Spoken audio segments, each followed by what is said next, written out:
You're tuning into the Wild, Weird, and Sometimes Normal podcast. If you have a story or a guest recommendation that you think others need to hear, email me at wildweirdandsometimesnormal@gmail.com. Let's get this started. Alex and Brett, kick it! Wild. Wild. Weird. And sometimes wild. Weird. Wild. Weird. Wild. Weird. Wild. Weird. And sometimes normal. Are you looking to buy a home in New Jersey, escape the city and move to the suburbs? Finally purchase a vacation home on the lake or down the shore? Maybe you're one of the lucky ones who are retiring and moving out of state. If so, let me help you. Keller Williams and the Real Estate Professional Group have what you need to make your goals come true. Reach out and have a conversation with someone who will put you first. Contact Brian McCoach at 856-321-1212 or email brianmccoach@kw.com. Welcome to another episode of Wild, Weird, and Sometimes Normal. I'm your host, Brian, and today my guest is Leslie and Stephen Shaw. They are authors of a UFO book. Welcome. Hi, thank you for having us. Hello. Thank you so much for coming on. I just broad brush stroked what you do. You're so much more than just being an author. Stephen said a doctor for 20 years with involving the brain. You're an investigative journalist, Leslie, so a lot more to you than just that. Yes, I was a journalist for 18 years. Now I still work for the paper, but I'm semi-retired doing copy editing and page layout now. Stephen was an acupuncturist for 20 years, and he's also retired. And this is our first book. You know, retirement gave us some extra time to work on it. What made you want to? Oh, I'm sorry. Go ahead. And I taught Tai Chi for 23 years, which was the reason why I got into acupuncture. It's kind of like Tai Chi was first and acupuncture came second. Mm-hmm. I was a cabinet maker and I did 6 years in the military. I've worn different hats, so I've been a lifelong musician too. Yes, now he plays with the local orchestra. Yeah, I compose and things like that. So. It's amazing. Did you find that the Tai Chi and the acupuncture tied together? Absolutely. They're part and parcel. In fact, Huang Di, the first Yellow Emperor, was the one who, which is also part of our book a little bit too, was the one who brought acupuncture and the that type of healthcare system to the earth when he descended in his fiery dragon. So, which is interesting. He could actually see the acupuncture channels, and the same thing with acupuncture and Tai Chi. Doing Tai Chi stimulates every one of the acupuncture channels done correctly. So it's something that really everybody should learn, quite frankly. Besides, big pharma and all of this, and their goals to get you on drugs and keep you hooked on drugs. Correct. Do you think that that's why the United States, particularly, has this whole Western medicine where it's, hey, take a pill, hey, go to the hospital, go to the doctor, don't go to the natural remedies. It's changing now a little bit, but for the longest time it was, don't do these things. This Eastern philosophy is voodoo. Do you think it has to do with big pharma or just the different types of cultures that we have? Yeah, it's partly the attitude that, okay, you take this for that. It's like instead of the Chinese brain thinks in concepts. Gets down to the brain again. When you're thinking in symbolic or ideological language, you think in terms of a concept of, one for one is not as powerful as 4 for 1. In other words, like a lot of the formulas like Si Zhong Si Tong or Lu Wei Di Wang Wan, they're like, 4-woman soup or 6-guy soup, that kind of stuff. And so, okay, they figured out which ones are, they always divided into what's called the king herb, the minister herb, the adjutant herb, and then the guiding herb. So it's basically, okay, these are the main symptoms, these are the secondary symptoms, and this is where we want to guide it into the body. So we think Chinese, they think in terms of like the whole person, of thinking conceptually when they're treating an illness. But where Western medicine and Western people think of linear. Okay, you got a headache, take this. No, the headache is because you have liver qi stagnation or something like that, or kidney deficiency. So you have to support the what's called the symptom, and then the short-term symptom, and then the long-term cause. So then when you do Tai Chi, it basically balances out done correctly, it balances out the organ systems and the organs. So, like a long time ago, the Chinese doctors at a certain point, they were paid to keep you healthy. And then if you weren't healthy, you didn't get paid. So it was one of these things like, preventative medicine. And Tai Chi really is preventative medicine. So yes, there is something to do with that. Correct. That's fascinating. The concept of we will pay you to keep you healthy, which like you would think that people want. It's tough being down and out or missing work. Or they had the eclipse. What was that last week, 2 weeks ago, and some crumb bum of a magazine came out and they're like the amount of work that was missed cost $7.2 billion for people to watch the eclipse. Like, okay, sorry, once in a lifetime opportunity. That people go outside and enjoy nature. But we couldn't do spreadsheets for much longer. Yeah, let's get some vitamin D for once, right? Well, it's like the vitamin D away. The moon got in the way. Like, no, hey, get back. But just for 5 minutes, right? Yeah, it is funny because I know the two halves of it. I know the Western mind and what it wants to happen, and I hear the Eastern philosophy, and I do my best to try to understand it or incorporate the small things that I can wrap my head around. But then when I have a headache, I'm not sitting here thinking like, oh, is my kidney really the issue, or is something blocked up somewhere else? I'm like, my head is pounding. I'm going to take this little pill. Yeah. cures nothing, but makes my headache go away, and I can go back to living life. Yep. Right. Yes. It's the long term and the short term. We in the Western mind thinking, it's basically, the Eastern mind thinking, they think in terms of 100 years, they think generationally. We think what we're going to have for breakfast or what we're going to do in our next vacation. We don't think down the road very much, So again, it's thinking, different ways of approaching life and different ways of wiring the brain. That's why I enjoy learning how to speak Mandarin. I speak some Mandarin, and I enjoy that because you just think differently. You just really do. And it's a very musical language too. It's got the 5 different tones, and it's very bird song, which is totally different than English. So with your music background, do you find it easier to pick up languages if you can for sure try to hook on to this concept of apply it musically? Very good at picking I went to Montessori school from the age of like 1.5, and they started teaching us songs in different languages by the age of 2. So yes, I faked my way through a music class for the first 4 or 6 months because I could not read music. I just did not know that I didn't get the concept of reading music. So what I would do, I would listen to the piece, and always somebody went before me to play a new piece, and then I would basically fake it. I would basically hear it, and I would basically fake it until the day that I had to play it first. And then the teacher discovered, oh, well, at 7, oh, you can't read music, can you? And so then my mom took me home, and then she helped me to learn how to read music. And then it was like a light bulb went off in my head and that. But, definitely having a good ear for language and for music is very important, I think, in my experience. He's really good with languages. In fact, I want to take a trip to Paris either this summer or next summer. And instead of learning the language myself, I just put him on it. Yeah, he's just having me learn it. Can't do it. I'm terrible with languages. I'm an artist by trade, and before I became a journalist, and I think I just think in pictures, and languages just sounds like gibberish to me, and I can't. I don't know. I just can't do it. I'm terrible with it. It is funny how our minds just think differently, and then how what your passion is growing up, or even what your profession turns out to be, it also kind of shapes how your mind is thinking. And it's very, very strange that way.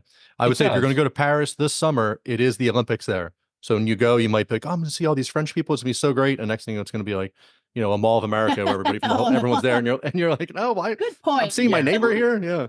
Yeah, we're certainly not going this summer. Yeah, you're right. Let's go next summer. So there's a teacher convention in November in New Jersey, and it's not in Pennsylvania. It's not in Delaware.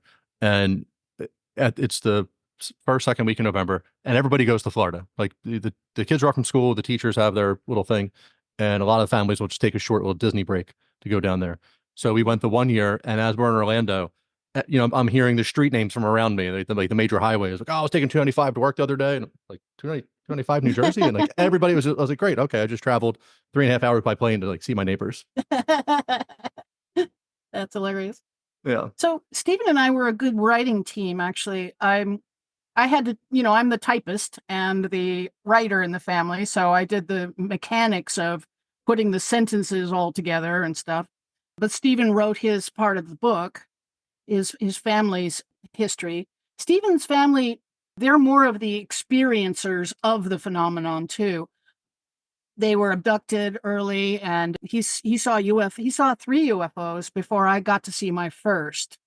But I finally did. I got to see my first in 2005, and that was a critical moment in time for deciding to write the book because, of course I believed what he was telling me, but until you see it yourself, you can only believe like 98%, right? There's still that little kernel of doubt inside still. And but then I saw my first one, and then I clicked over into 100% believe, So let's hear what happened. Sure. It was in 2005, January. We were coming back at night from a meeting in 29 Palms, and we were driving through Joshua Tree towards Yucca Valley, for those of you who know the area. And up in the sky in front of me, I was driving, I saw a white light off in the distance. And at first I thought maybe it's a plane coming into Palm Springs Airport, but it didn't behave like a plane. First of all, it's just a round white ball. It didn't have any flashing running lights on either side. And it was hovering. It seemed to be hovering, except slowly getting brighter and brighter. And I don't know if it was hovering and we were just hurtling towards it fast enough to make it brighter, or if it was moving towards us as we were moving towards it. But it got very bright. And then suddenly it took off at what I guessed to be 20,000 miles an hour over the northern horizon and gone in less than a quarter of a second. And it didn't ramp up. It didn't like slowly get to that speed. It instantly went at that top speed. The inertia would have smashed any human being against the wall of the ship, and then smashed the ship because it was just ridiculous, ludicrous speed, like in that silly movie. Spaceballs. Oh, yeah. Great movie. Yep. So it was ludicrous speed, and it couldn't have been anything else. Because, a white light in the sky can be any number of things, but when it takes off at 20,000 miles an hour, it can't be anything else. And after that, I just sort of cemented in my mind that we'd been, really interested in the phenomenon and studying it for many years before that, kind of lackadaisically. But after that, we began real research into it, and with the eventual idea of writing a book. And the name of the book, I haven't said it yet, by the way. It's Who They Are and What They're Up To by Leslie and Stephen Shaw, and available on Amazon and Ingram Books. For the shameless plug. No, we were going to shameless plug away the whole time. I was going to hold this to the last second. This way people are just hanging like, what is the name of the book? But behind you is a beautiful poster I can see with the book. And of course, I'll post everything in the show notes. But plug away. The whole point of this is to plug away. Well, thank you. Absolutely. Yeah. How did you Stephen's feel? Family, I'm sorry. Go ahead. So real quick. So you see the white light in the sky. You're driving towards it. You've been interested in UFOs, but you've never seen one. Stephen tells you things, and you're like, well, I believe him because that's my husband. But at the same time, like, I wasn't there, so I don't know. It could have been anything. But then you see it. How does that? Do you feel like complete in your UFO hunt? Was this something? Like, how did that make you feel? I was happy because I had been jealous, to be honest. He had all these experiences, some not so nice, but some wonderful and amazing. And I still hadn't seen anything yet. And then finally, it was there. It doesn't happen often in life. I'm 65 next month, and this was I've only seen 2 now. Our second one was similar. It was a white ball in the sky in 2020, October of 2020. We both were outside seeing it. And it did similar things. But that one was doing these crazy angular moves. Like, when we turn an aircraft around, we have to just slowly bank around in a big U shape, where this thing was turning in V's at full speed. All around the sky. And it was not a drone either, because it also took off, at full speed to the northern horizon. Yep, so. And gone. The same thing, north and gone. And soundless, too. And soundless, of course. That's another bizarre thing about them. They make no sound, except in our research, we discovered that sometimes people hear a humming sound that's more felt than heard. And if you hear that, you're too close. It's time to back up, because some people have been injured by getting electromagnetic radiation burns if they're too close to them. So right. But Stephen's family was the real experiencers of the abduction phenomenon, and I'll let him tell you about Yeah, that. we never, my parents and my grandparents never ever really talked about it as far as like an abduction. We had a whole different take on it. And that's why about when I turned about 30, I wanted to start do my own research because things just hadn't been adding up in my life.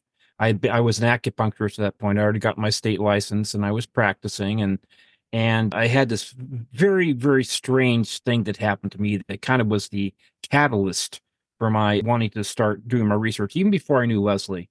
Okay, so I was with my ex-wife. She was a school teacher and she was getting ready for work about 5, 6 o'clock in the morning. Again, it always seems to be like in January, right? So she was getting ready to go to work and in the kitchen, whatever. And I was still in bed and I was awakened by the sound of this Harley Davidson being revved, vroom, vroom, vroom, in the courtyard where we lived. We were on the second story of a condominium, and I just got up and I said, "Who the hell is revving in our down by the pool, revving a Harley Davidson when it's dark?" And I got up and I went to the window and there was nothing there. So I thought, well, that was really odd. So I tried to go back to sleep, and same thing happened again. It's open, vroom, vroom, vroom. And I rolled over onto my back, and then all these beings came into the room. They were like beings and creatures, and they weren't making noise, but they were like, like dragons and people, and they were like attacking me while this Harley Davidson noise was going on. And it took me like about a minute or so to get them away from me. And I had to go to work that day. I had to drive an hour into work down to Huntington Park. And I thought I must be losing my mind, because, it was announced, this thing happening was announced by the sound of a Harley Davidson. It's clear as day. And I actually went to see a psychic after that a couple days later. But at that point, I was saying, you know what? This thing about the family spirit guide, I don't know what because I was raised from a little child being told that we had this family spirit guide called Oglegli that would show up from time to time and help out people in the family or, save their lives in one or two circumstances or be there when they're passing or just be there. Okay. And he was supposed to be this tall black man that wore a red fez, but tall and skinny. And that's how some of the people in my family, like my uncle, had described him and a couple other people. And this has been going on for 3 generations. My family came from Germany first, the Newmans, and then they moved to England, and then we moved then to California. But this phenomena and this O'Glegley character had been following us around for at least 3 generations. And what really set me off was when I was 18 years of age, my sister, my dad, my mom, and my brother, and myself all experienced this weirdness that's in the first part of our book that happened. It culminated with my being afraid to sleep in my room. Okay. And so I slept in my work clothes of the day before. I was a cabinet maker at the time. And so I had, slept in my clothes, and I woke at about 5, 6 o'clock in the morning, and I was fully awake. I looked at my piano, thinking about what piece I was going to play that day, and I listened to the fountain. And, I was comfortable, but I was awake. Okay. And then this tall being from the front door, from behind my head, about 25 feet behind my head, this tall, blue white, skinny being, about 6 to 7 feet tall, just kind of walked over to my side, like in about a second and a half to 2 seconds. It's almost like it knew that I was awake and it kind of wanted to meet me or whatever. And it stopped by my right side, and the whole right side of my body, like you just take a knife right down the right side of my body, just went numb, basically paralyzed, but not in a scary way. Okay, that's the important thing. It wasn't scary, but I couldn't move. And I was thinking, oh, I'm going to meet Old Glegley. I've never seen Old Glegley, but I've heard about Old Glegley my whole life. I said, wow, I'm going to meet the family spirit guide. But the other half of me is saying, dude, you can't move. You can't do anything. So half of me was happy and half of me was curious, but the other half of me was scared. And it bent down to me and it whispered into my ear. It whispered, said, "Hi, Steve. it wasn't male or female. It was just right there. And I didn't know what to do. I couldn't move my mouth, so I couldn't say hi, O'Glegley, or anything. So it lasted for like, I don't know, 5 or 10 seconds, and then it just exited. And we wrote in the book that I got up, I told my dad, but when I really thought about it, I can't remember what I did after that. I do know that 6 hours later, when my dad and I were going to have a break for lunch, I decided to reach into my right-hand side pocket to get the coins out that I had to go get some lunch, and all the coins were magnetized. Okay. This being whatever it was, the field of energy that I was exposed to magnetized these just standard American coins. My dad could pick them up, by the edge, by the face. It didn't matter. I could pick them up 6 hours after the event. And we just looked at each other and thought, well, this is just great. It's like, this is like the fourth night in a row of weird things happening. And the fifth night was one that I have no memory of all, but my dad did. He was awakened in the middle of the night by this intense wall of blue-white light that was outside of my bedroom door. I decided to go back and sleep in my bedroom. And there was this, by the way, the being that came into the house the night before, the whole house was filled with blue-white light too. Okay. But my dad saw this blue-white light that I had told him about, and he was getting up out of bed, said, I got to find out what the heck is going on. And a voice inside his head said, Jeffrey, relax, go back to sleep. Nothing to see here. Just relax, go back. And that's what he did. He told me about that, at breakfast time. And I have no memory of that at all. They could have taken my sperm. They could have abducted me. I have no idea. But that, again, it was 2 nights in a row where this blue-white light just. And then the night that what made him scared to sleep in the bedroom. Oh, yeah. Tell him what. Yeah. And that, can I jump in real quick? So, Scott, real quick. So, O'Glegley, I'm sure if you saw how I wrote down, that's probably the funniest part. So, how to spell O'Glegley, yeah. But O'Glegley does. And then you said you were German. In my head, I was like, oh, is that a German word? Does that mean something in German that they gave, or no? How did they know? Apparently, according to my uncle, who was actually, his life was saved by O'Glegley when he was in Ceylon, which is now Sri Lanka, when he was in the Royal Air Force. O'Glegley in Tunisian means my friend. Okay. Yeah. All right. So, whether, that's the closest I got. I heard the story from my uncle Douglas about how his life was saved by O'Glegley. So when we started comparing notes with other family members kind of later in life, and that's when Philip, his younger brother Philip, both of the boys were experiencing a lot of phenomenon when they were young. And frequently they would black out at the end of these encounters. And this is like the telltale signature of the abduction phenomenon.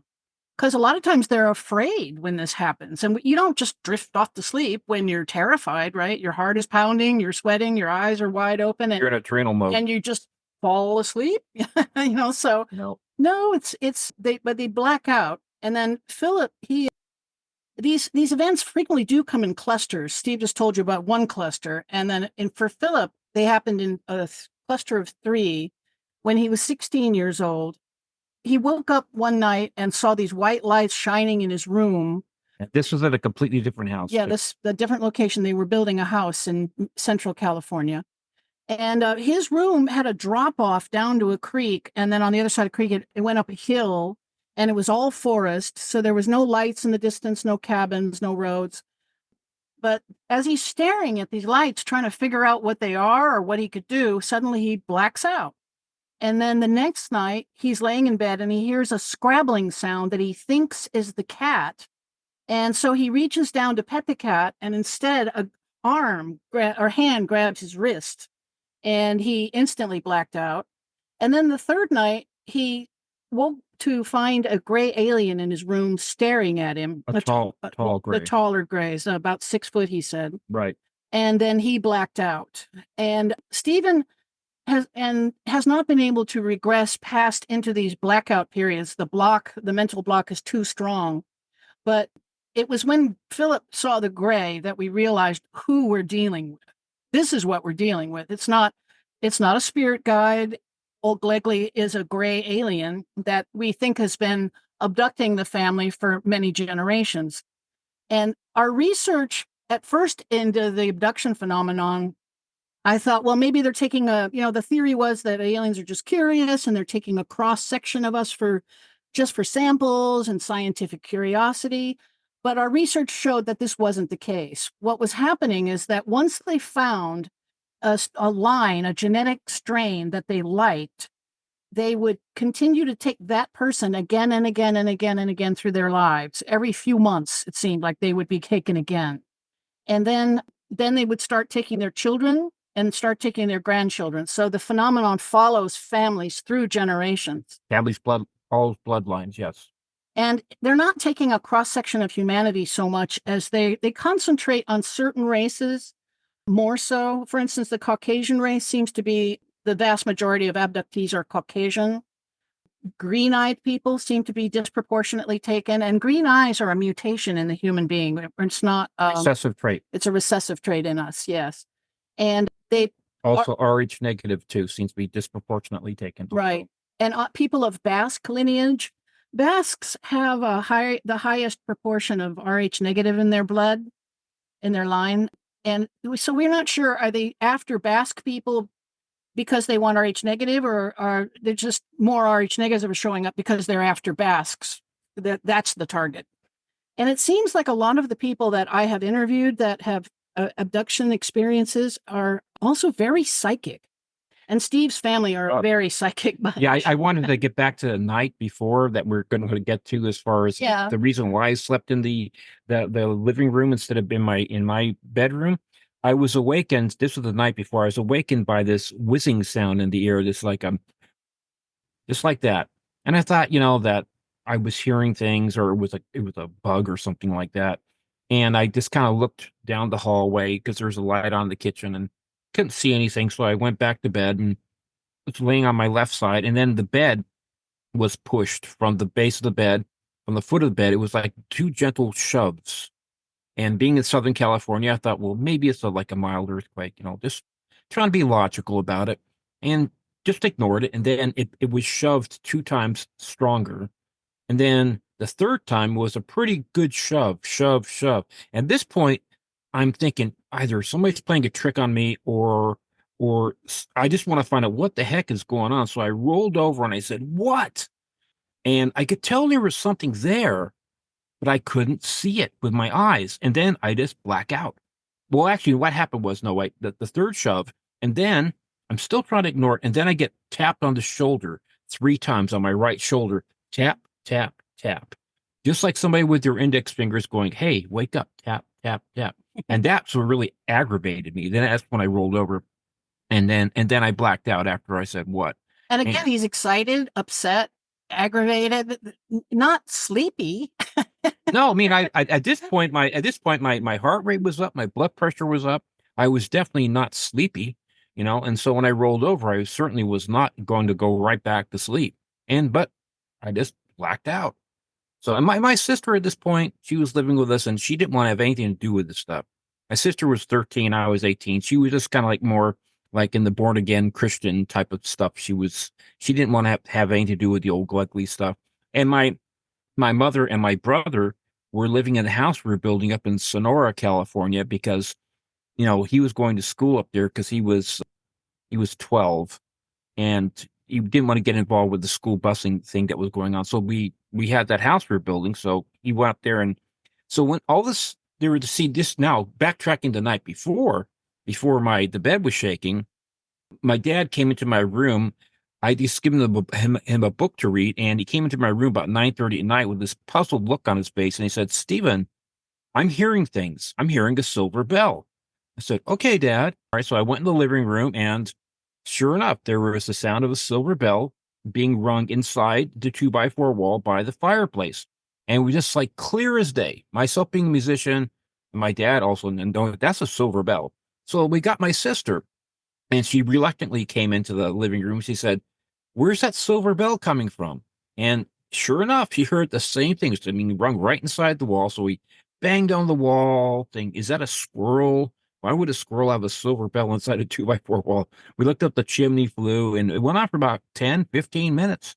And then it just stopped. Now, the next morning, my mom called from the house up in Sonora, because she would do that every day. just to say how things are going, whatever. And she said, Jeffrey, my dad, Jeffrey, the strange thing happened last night. I picked up the phone. I heard this bell ringing, and I picked up the phone, and there was this voice on the other end saying something like, "I am the invisible Beachy." And my brother Philip said, no, the phone never rang. But she did pick up the phone, and she swore, and this was happening the exact time that we were hearing this silver bell in the wall, 350 miles away. Okay, so all these things were piling up. It was a very strange time, to say the least. And I thought for a long time that this was just like ghost activity or something weird like that. But right, but hauntings tend to attach themselves to locations. And they don't tend to follow the family multi-generationally across continents. This has followed us across continents. It's followed me to 6 different homes. Also, too, I don't know of ghosts that, magnetize coins, things such as that, or tap you on. It's like, like I say, for a long time, I just put it down to that this is the family protector. But if we started to research it, and we started to see tall figure, every single time it gets described as a tall, skinny figure. So, and then Philip saw the tall gray, then we knew. And frequently the family would experience something bizarre right before these blackout periods. And frequently they would describe the memories as kind of shimmery. And I have come to believe that this shimmery quality to memory is signs of memory tampering. Frequently, abductees will remember parts of their abduction, but when it comes to remembering the face of their abductor, suddenly they can't remember it, or they'll remember something that isn't that. Like the boys, when they were young, they saw them as garden gnomes. Later in life, Irene's one time had an experience where a basket came through the ceiling and landed. It opened up, and all these little 5-foot-tall Chinese people jumped out, dressed in full Chinese regalia, and started dancing around the room and beckoning her to come with them. And that memory had a very shimmery quality to it. And I believe this is signs of memory tampering, as I believe they do. And the more research we did, the more it looked like they're not taking scientific samples so much as they're taking a product they need, like they're harvesting a product. They're harvesting DNA. Possibly that they desperately need.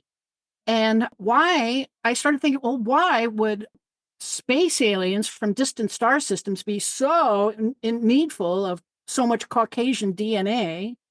And, why are they needing so much cow DNA? Why are they abducting such a small cross-section of humanity, human types? And why again and again and again and again? And that's when I realized that's more like a farmer and a cow. That's the analogy I make in the book. The farmer has a prize cow, and he puts it out in the field to eat grass and make milk. And then he abducts it into the barn and harvests the milk out of it, and then puts it back in the field to go make more milk. And the farmer protects his prize cow too. He's also a protector of the cow. So and so it's like that. It's a symbiotic relationship. Right. And that, in a sense. And that they're harvesting a product that they desperately need rather than. And so I started to extrapolate back. Early on, the idea of these things, these creatures and the UFOs being from distant star systems just wasn't adding up. For one thing, they are seen 10,000 times a year, every single year, worldwide. And we only think reporting is at maybe about 10%. So really, they're being seen 100,000 times a year, every year, and possibly for thousands of years. We're finding evidence of going it back thousands of years. And they're predominantly seen coming out of lakes, out of oceans, out of volcanoes, sides of mountains. The American, tell you how many UFO. Yeah, the American Indians. They have a whole different viewpoint than their Star Brothers. Yeah, the Star Brothers and that kind of stuff. And they just accept them as being there. They've been seeing it for hundreds, if not thousands, of years.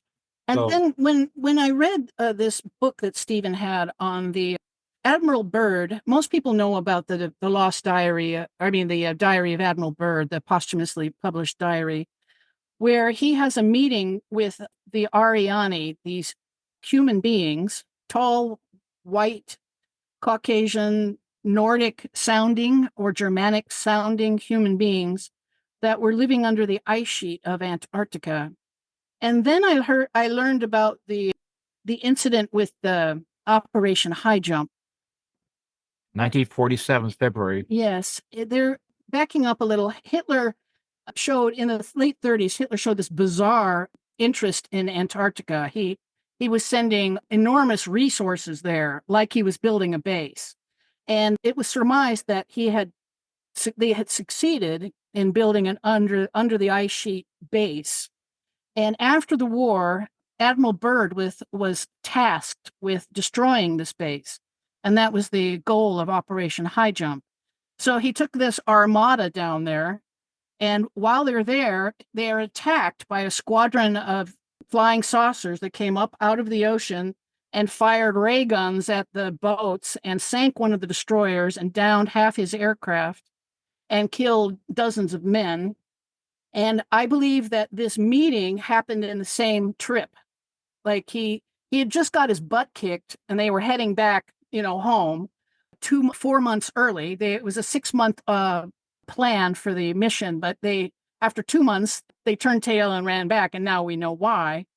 But I believe he got in a plane with a couple of guys and flew into the underground. There's a giant hole in the middle of Antarctica we know about now. And we think this is the entrance into the underworld of the Ariani. Once we applied this story to all our data, suddenly everything started clicking into place. That's why we see them 100,000 times a year. They live here. That's why we see them flying up out of oceans, up out of lakes, up out of volcanoes, up out of ridges. It also explains why they're so worried about our nuclear program, why they started showing up around about 1943, 1944 during World War II. The Foo Fighters, I mean, everybody was seeing them. The Japanese were seeing them, the Germans, United States, the Brits. They were all thinking it's the other guys, new technology, but had nothing to do with that. They said, even when the meeting that Byrd had with the master of the Ariani down in the city below the ice sheet. They have huge cities, okay? So he said, normally my son, he kept on referring to him as my son. Normally my son, we have nothing to do with you people on the surface. You guys are barbarians, and we stay out of your business because we just don't want to be involved. But you guys are playing now. You've discovered you've split the atom, and now you're playing with a toy that is not a toy, and you should not be playing with it. And we really want you to not go down this route. And so they've been trying, really, from our perspective, they've been trying to get us to denuclearize for really since 1945. They live here, and you know what? Their butt is on. They have skin in the game, in other words. Right. The way I always say, they have a lot of skin in the game. Like if you were from a distant star system, yeah, you might not want us to destroy ourselves. You might care a little bit. Just out of benevolence, And maybe this is their vacation spot. It's like, okay. Or they really love McDonald's, but that's why they're coming here so often. But once we realize that they live here with us and that they are essentially human, the Nordic aliens are indistinguishable from human beings. Like tall Swedes or Norwegians, yeah. And the Greys, to me, I mean, people don't realize this, but we have a lot more in common with the gray alien than we do with any other being on this planet that we know of. The closest relative we have is the bonobo chimp, and we have a lot more in common with the gray alien than we do with the chimp. We're both walk perfectly upright. The proportions from our shoulders, elbows, knees, this is all the same as it is with us. They articulate the same. They move like we do. In fact, they're even frequently mistaken for humans from distances. If like the Zamora. Yeah, the Zamora incident where he was a police sergeant, and he pulled off into the desert because he heard an exploding kind of sound, and he thought it was a mine shack had gone up or something, and he found this egg-shaped UFO with two beings working on it, and he thought they were human. And if they're moving like us, it's because they have the same skeletal structure and the same musculature as we do. And to me, the gray alien just looks like a human being that's been living underground for too long. The eyes have gotten bigger and blacker, and no need for hair. They don't need hair anymore, and they're completely pale. And so we think that they are taking DNA from surface persons. Possibly, we don't know for sure, but it's one of a couple of things. It could be that they are living underground for so long, they have become non-viable and need regular infusions of DNA. Why Caucasian? Because they're Caucasians. They just happen to be a branch off of the human race that happens to be Caucasian, right? And so maybe that's why they're taking so much DNA.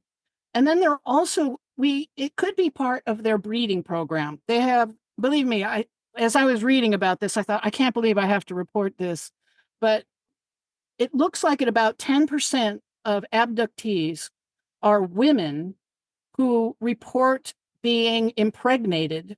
They're taken, impregnated, and then 4 months later, they're taken again, and the fetus is stolen.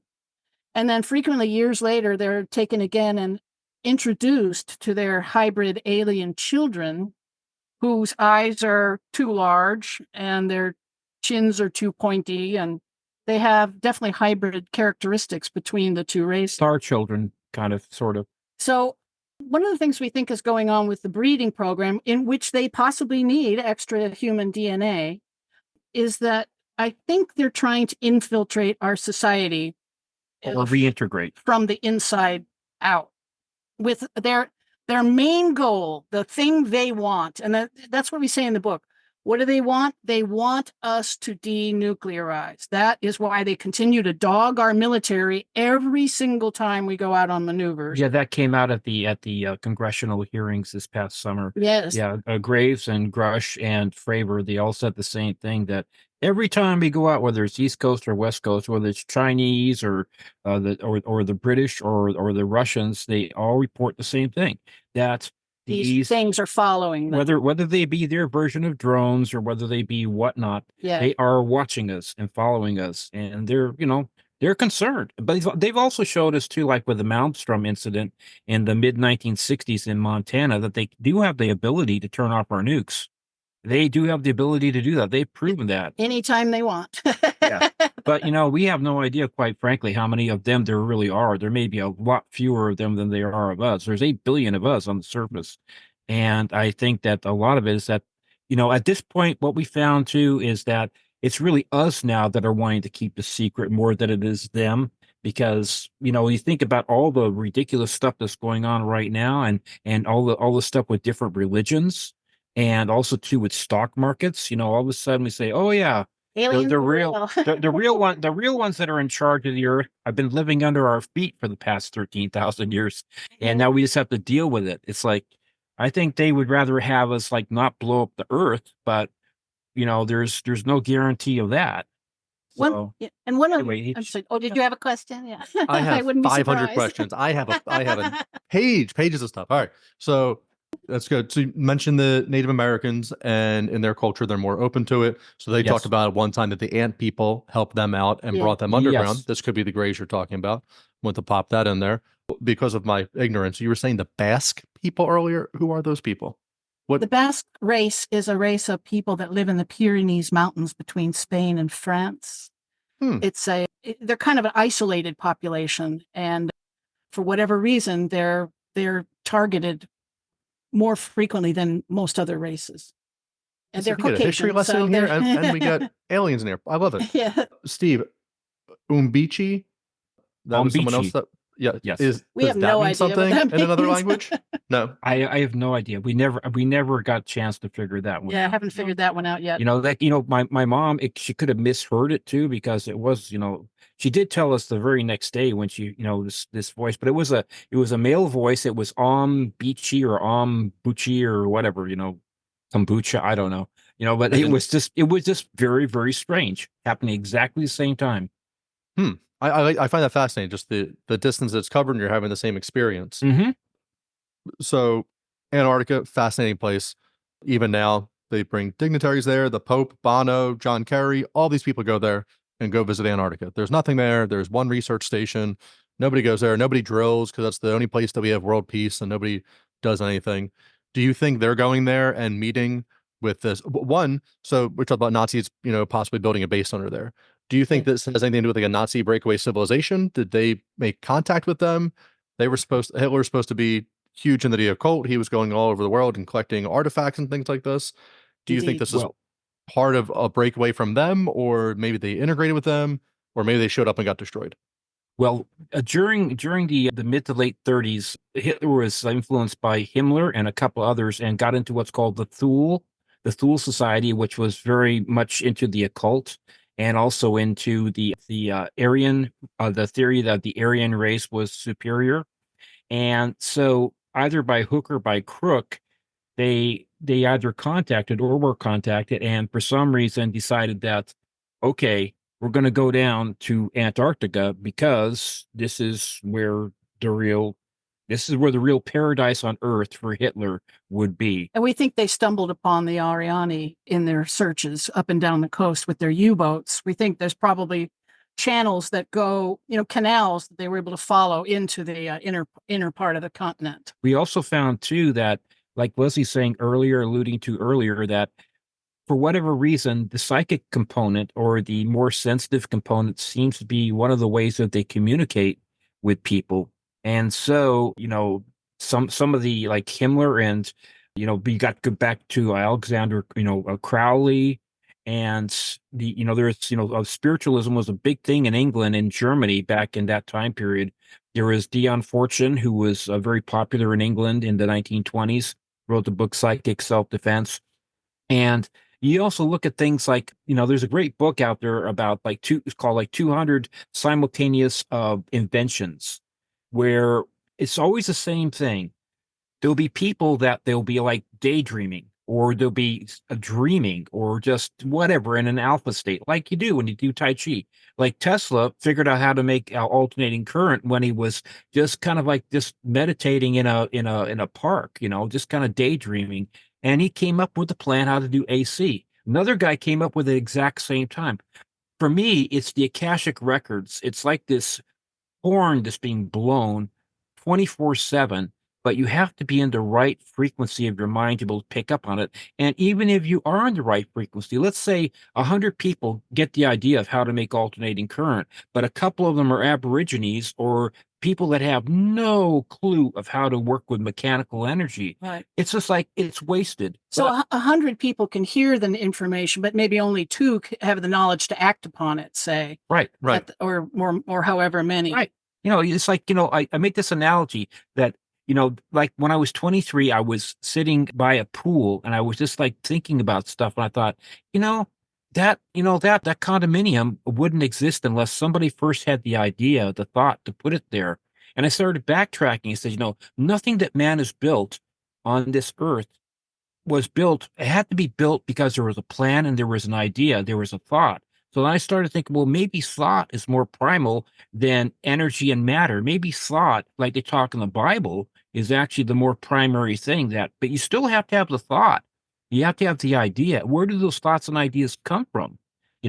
So it's just psychological type stuff, but it was fascinating at the time for me. And I so came real quick, if I can jump in. So Steve, since you have a musical background, so our current music has been changed. I believe we're at 433 megahertz is what is what music is typically broadcast at, and they changed it. 440 is your A. Okay, 440 is as far as vibrations per second. That's an A, but as far as the megahertz, yeah, it has. Yes, that's different. Mm-hmm. So they will put the sound on music, and I forget what it was changed from. I'll try to look it up as we're talking. But if you play that certain megahertz on a cup of water, it'll make these beautiful patterns.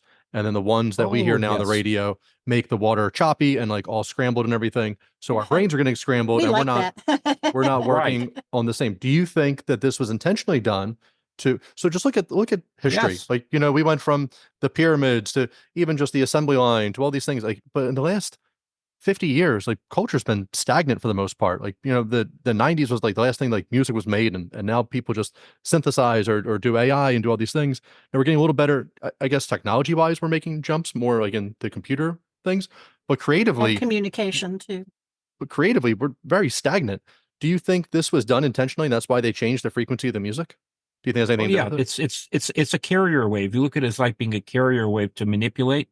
It certainly is manipulative. I just did some recordings with a violinist who's doing a hip hop orchestral version, And I was really kind of astounded. I said, "Well, what have you written for me to play?" He said, "Oh, well, almost nobody writes music anymore. It's basically free form."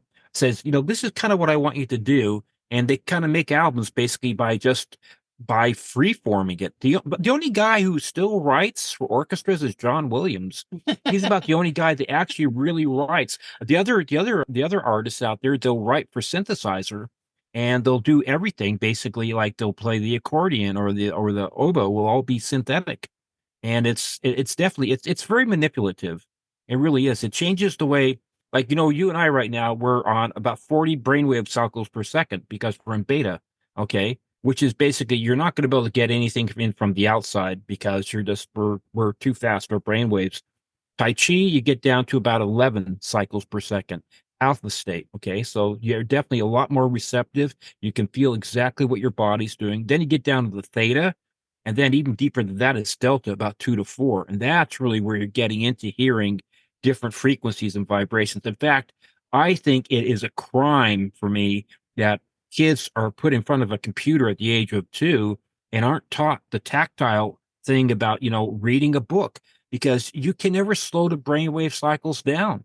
If you're always watching a computer screen, your brainwaves are always fractured. Okay. But if you have to sit and actually read a book, you're in alpha state. Your imagination works better.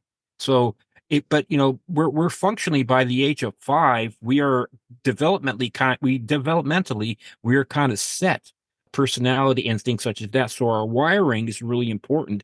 If we screw up our wiring in the first 5 years, it's really kind of hard to unscramble that.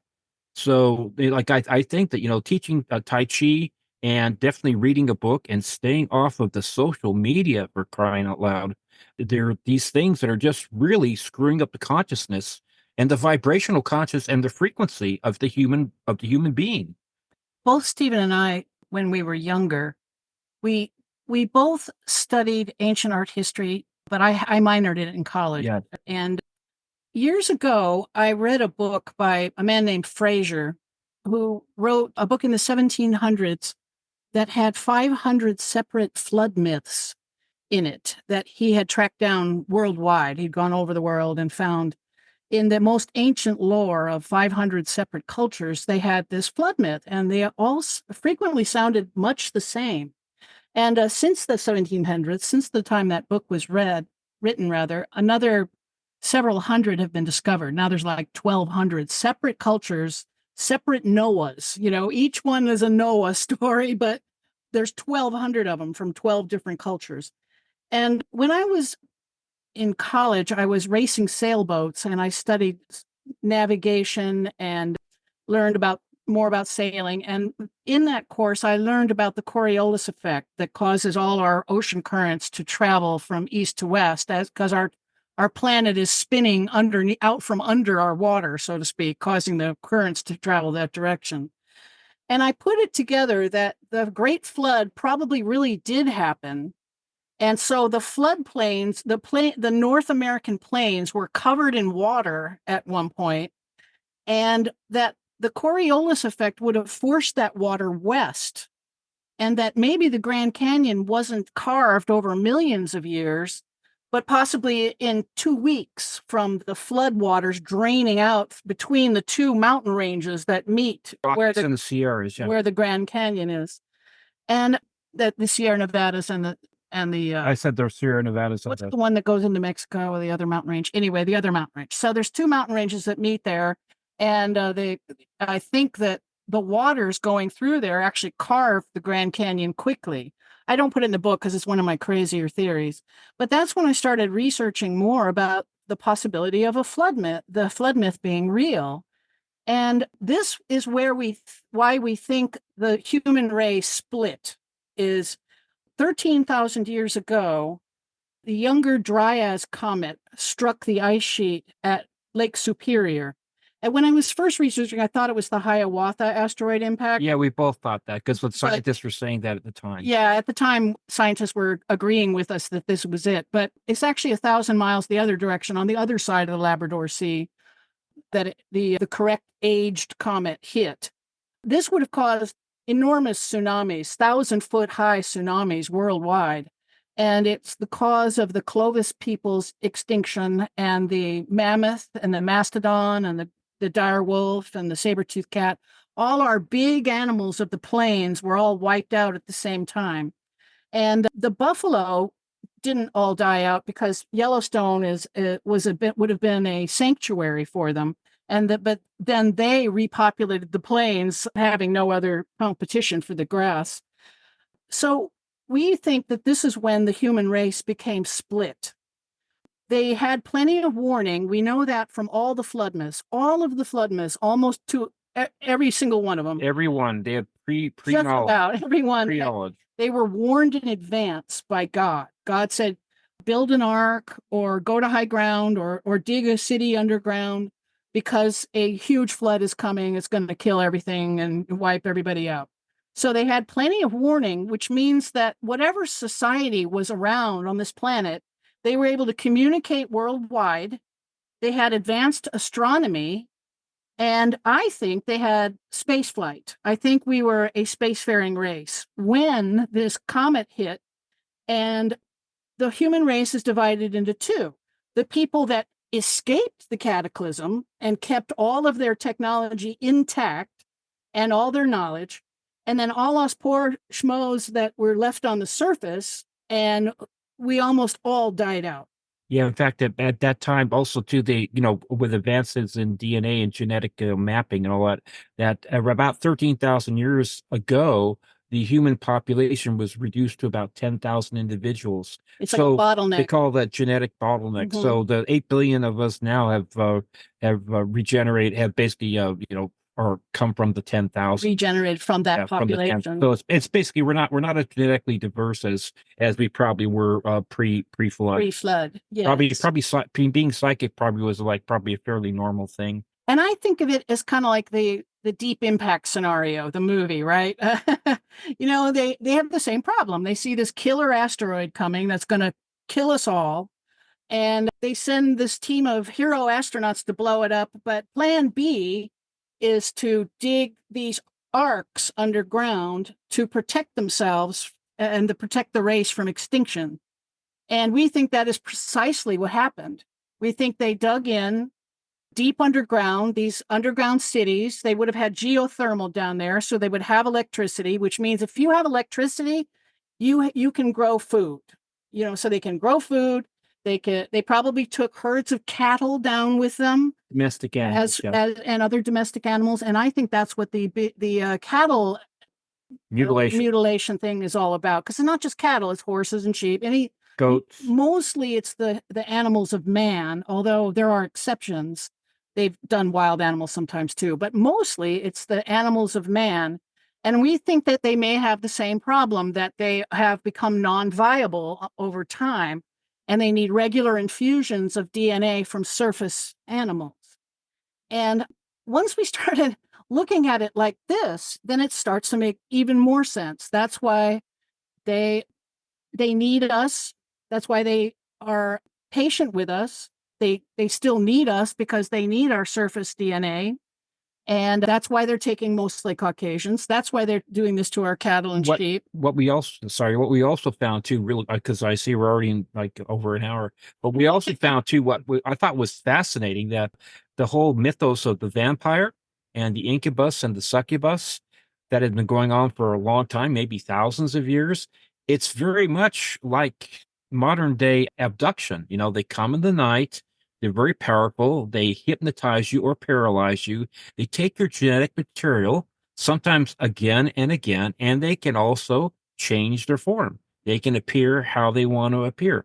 Even Zeus was famous for coming down as a bird or in different forms. Yeah, shower of gold. Shifting, this stuff goes way, way back. But and then the incubus and the succubus, the male spirit and the female spirit. We think this is the abduction phenomenon where they're breeding with us, because that's what they do, right? Women would claim that they were raped by a demon, and then they would show all the signs of pregnancy, But then when the came time to give birth, they would just give birth to nothing but air. And I think that's because they've already stolen the baby, right? You know, like they do with their breeding program. And now we know with having obstetrics and having ultrasounds that we can confirm that these women were pregnant, and then now it looks like they were never pregnant from the start. Because when they take the fetus, they take everything. They take the placenta, and it's like the womb has been vacuumed out, and they were never in a safe and healthy way. Yeah, I'm not sure how they're doing that. No close anchors. They don't use close anchored. Well, that's much better. That's probably good. Probably good for everybody. So they're abducting cows, but these cows are drained of their blood. They're surgical precisions. There's no tracks around them. There's no car. There's no laser beam landing. There's nothing at all. Their lips were removed, like eyelids, all of this crazy stuff.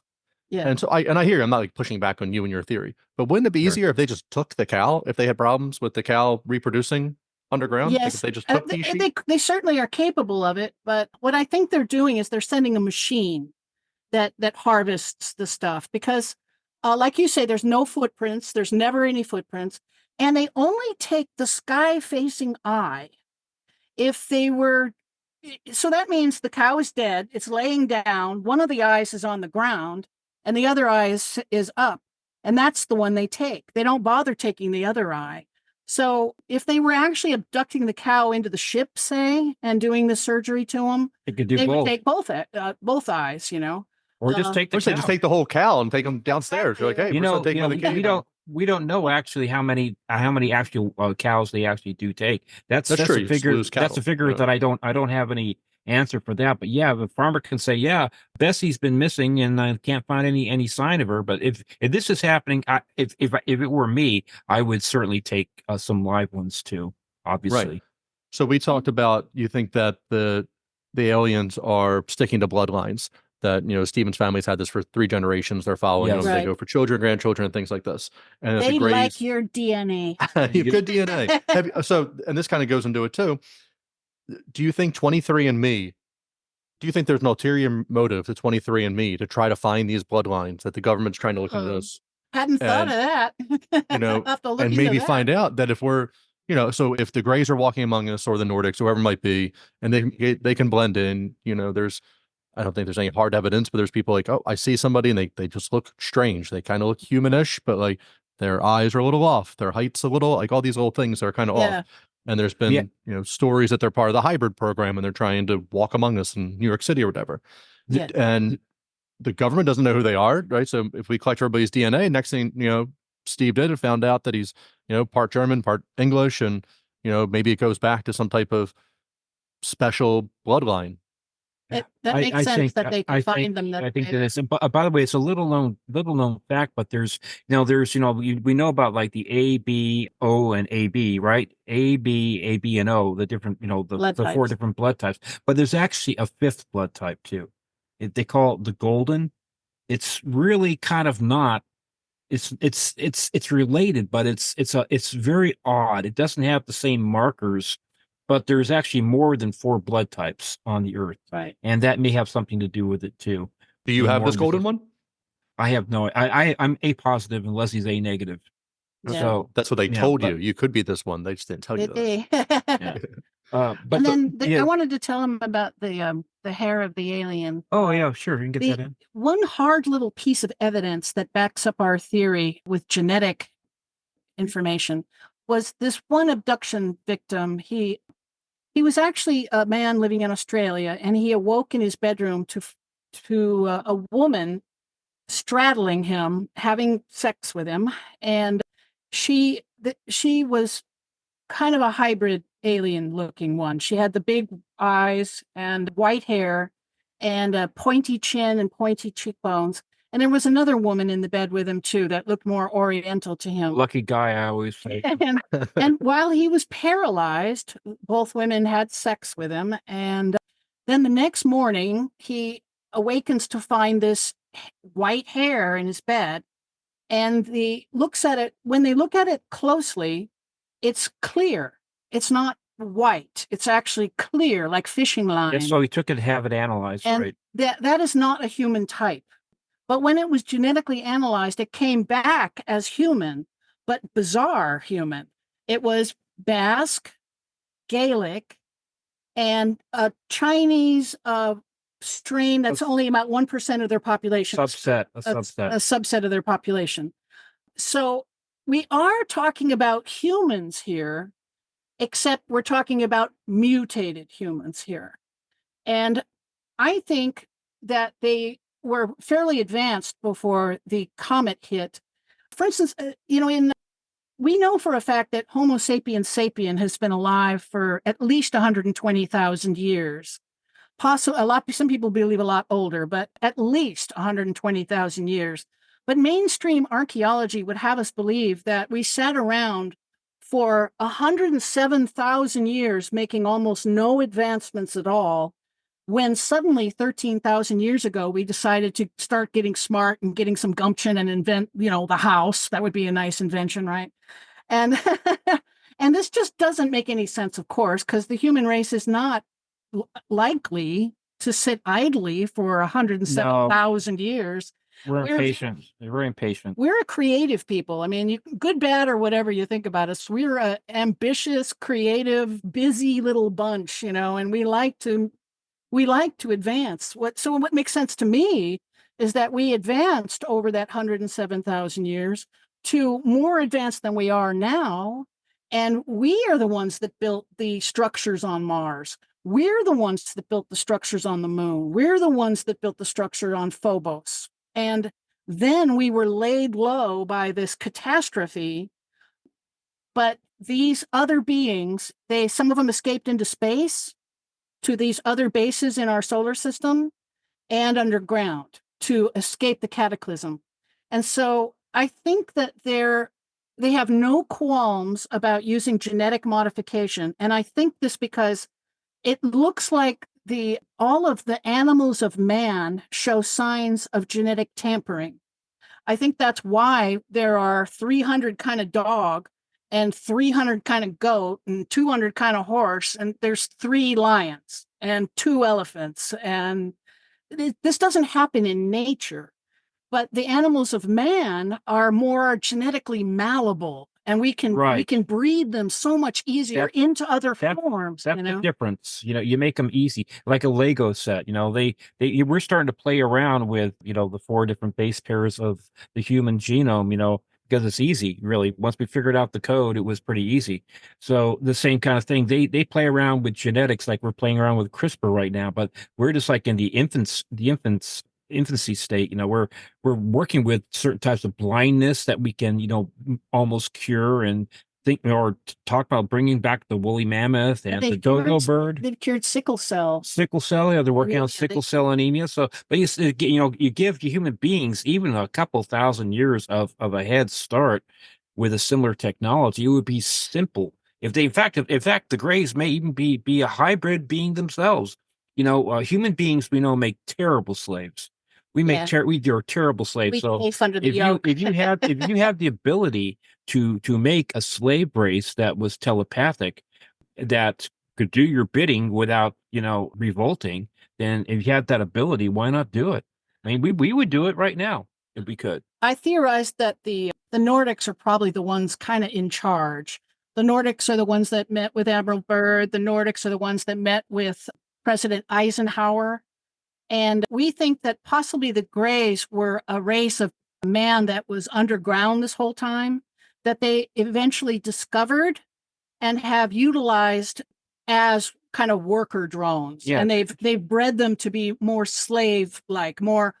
That's why they don't show any emotions, no matter how much fear they generate in their abductees. They're completely above it all. They're emotionless, just going about their business. They never wonder what to do next. They're never confused. They're very goal-driven creatures, just not completely human-like as far as their behavior patterns.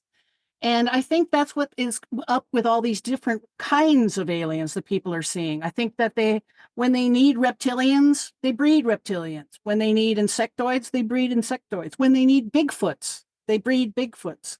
That's why I think the Bigfoot is more like a sentry. It's like we think they're using them as sentries guarding the entrances to their underground cities. Like Shasta, Mount Kailash. Mount Hayes. That's why they're so, we know about some of these underground cities and some of these underground bases. And invariably, there's lots of Bigfoot activity in those regions. Mount Hayes in Alaska is an example. Also, the Black Pyramid is under Alaska, in a base under Alaska, I think in Mount Denali area. And then Mount Kailash in Tibet. And there's that bizarre lake. On the slopes of Mount Kailash is this bizarre lake called Rupkund. And people discovered it's above the tree line. It's at 14,000 foot elevation. Yeah, thousands of feet above the tree line. But this lake is filled with skeletons. And a lot of the heads have been bashed in. And people thought, well, maybe there was a war here. And the winners just threw all the losers into the lake, and we're done. Let's go. And that's not the case. It was for thousands of years, and there's like Gaelic people there of all different races. And their DNA testing these skeletons, they found that they came from a span of over 1,000 years, like Steve just said. And so we think that possibly the Yeti, they're using Yetis as sentries, because Mount Kailash is for sure one of these bases. It's written in, it's Shangri-La, the lost city of Shangri-La, the people of Shangri-La. Right. We think that it's inside Mount Kailash, and that's why Mount Kailash is just a super highway of UFO activity, and also that too, and Yeti sightings, a lot of Yeti sightings. And I know it couldn't sound nuttier than if I was just making it up. You keep on saying that, Leslie, but it's not nutty. It's following what you see, the facts. It's still, what we discovered in our research. It makes more sense than a lot of other stuff.